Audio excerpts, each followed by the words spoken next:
What's up, YouTube? This is Russell from Russell's Reef coming to you with episode 26 of the Waterbox 70.3 build.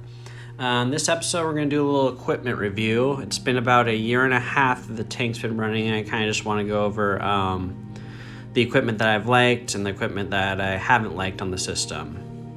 I want to start off by mentioning all the equipment on this tank, something I'm very proud of, is the original equipment that I bought. So I haven't actually had to replace any equipment, and I haven't bought anything new. So everything that's on the system today was on the system day one. So let's go ahead and jump into it. Let's start from the top of the tank and go over the lighting. So on this tank, I have two Hydra 26 HDs with a 3D reefing diffuser on them both. I really like the way the lights look on top of the tank. It's super sleek, super simple. The lights are also programmable, so that's really nice. You can use the AI app and program them to whatever you want. Makes changing the spectrum and the time frame super easy, so I love that about them. I will say, if you kind of look at my acros, they definitely kind of reach, so I think with this tank I could use a little bit more power. I have the Hydras pumped up pretty high, but I am kind of missing out on the light spread, so some of the acros do kind of reach for that point source of each light, which I don't really mind. I know if I switched over to T5s or maybe one more light, I would definitely get way better growth out of my acros, but with a tank this small, I'm not really looking for huge growth. I kind of just want a nice color, and these lights seem to do the job. For the spectrum of the lights, I run the AB Plus modified that BRS came up with. It's basically you have your UV and blues up super high, and I think if I remember correctly, your whites around 10%, 20%. I definitely bumped up the whites because it just wasn't enough light. So yeah, overall I like the lights. They look real nice on the tank, and I love they're programmable. I'd say my only complaint on these lights is that they do not come with a diffuser. I think it's kind of crazy that you have to add an aftermarket diffuser.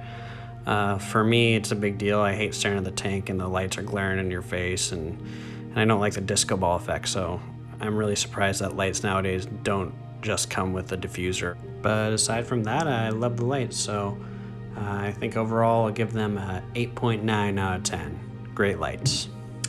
And moving on to flow, so for the intake flow, I use two MP10s. These were kind of one of my biggest complaints when I first got the system. I felt like it wasn't enough flow, and the magnets kind of kept slipping, so I was kind of having some issues with them. I kind of reviewed them a little lower when I first got them, but as far as they've been throughout the last year and a half, they are working out great. I mean, I don't even have them ramped up, and they're providing more than enough flow for this tank. They're super easy to clean, which is huge. I think that's like the biggest plus for me, is you can just take off the wet side, soak it in vinegar or whatever you want to soak it in. If you're not comfortable using vinegar, because I guess some people think it ruins the magnets, you just soak it in whatever you want and cleans the wet sides, stick it back on, and you're good to go. They're programmable. The flow is more than enough for this tank, so I really like these pumps. They've been great, so I would definitely recommend them, and I will give them a 9.5 out of 10. Perfect amount of flow for this size tank, two MP10s. All right, next up is going to be the return pump. So for my return pump, I run the Varios 2. I think some people might think it's a little underpowered for this system. They might have gone with the Varios 4, but for me, the pump's been working out fine. I mean, it's basically a return pump, so it's not that exciting. One thing I will say is I did not clean this pump for the first year and a half, and it eventually stalled.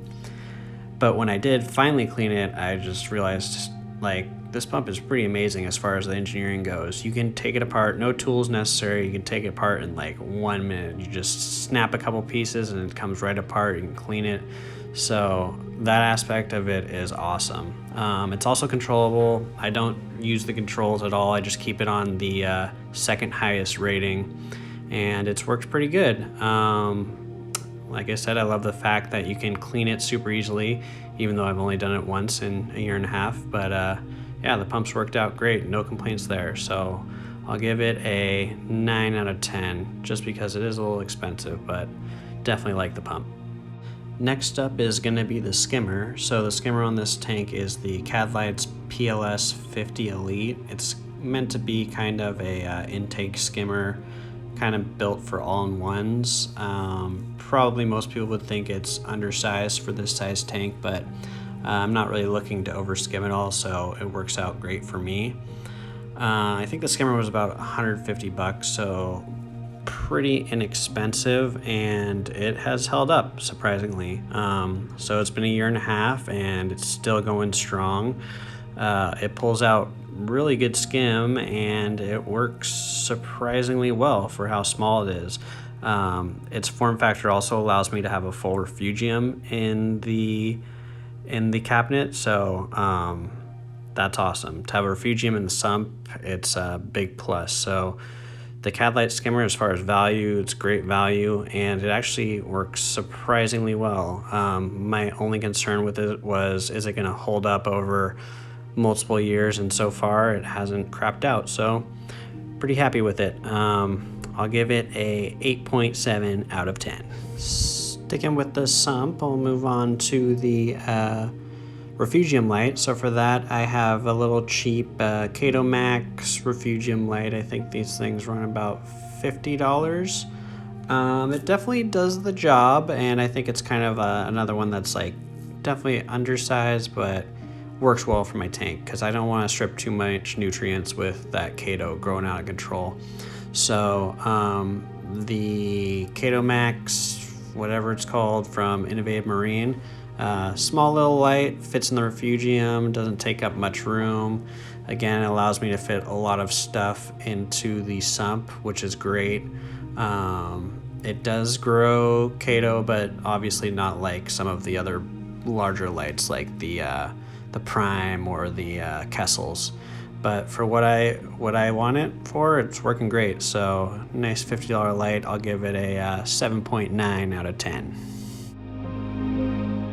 So the last piece of equipment I want to go over is my dosing pump. I run the Jabo DP4, super cheap, inexpensive dosing pump.